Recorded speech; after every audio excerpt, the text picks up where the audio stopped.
Hi guys. I wasn't going to talk about this at all because the whole subject just pisses me off. But I've noticed that the discourse surrounding this topic has taken a stupid turn. So I went ahead and wrote out some notes, and I'm going to be looking over to the side to read them. But yeah, here we go. As you all know, Tyre Nichols was a young man who was murdered by 6 members of the Memphis Police Department. There has been quite a bit of discussions about this tragedy, but I would like to focus on Jason Whitlock. If you haven't seen Jason's interview with Tucker Carlson, I'd suggest you go watch.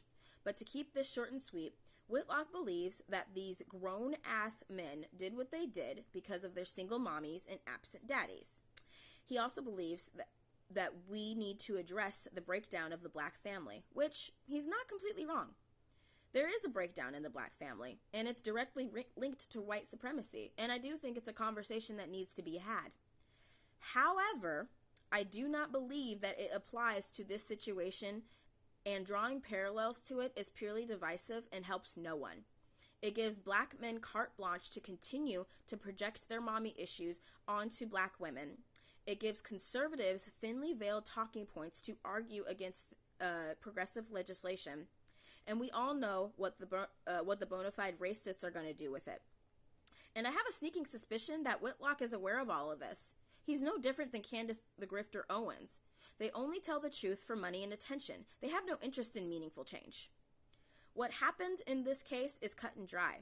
5 house niggas fucked around and found out that they were still slaves. They thought that their badges would shield them from the consequences, and they thought their blackness would buy them allies within the community. The fact that these officers took no precautions to cover their asses speaks directly to their house nigga mentality. But yeah, on the more human side of things, I will say that my heart goes out to Tyre's family and friends.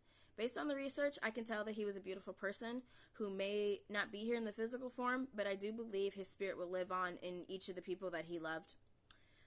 Yeah, that's all I had to say about the situation. I was going to upload a cover song today, but my overly analytical brain and my heartstrings were tugged, so I just had to say something.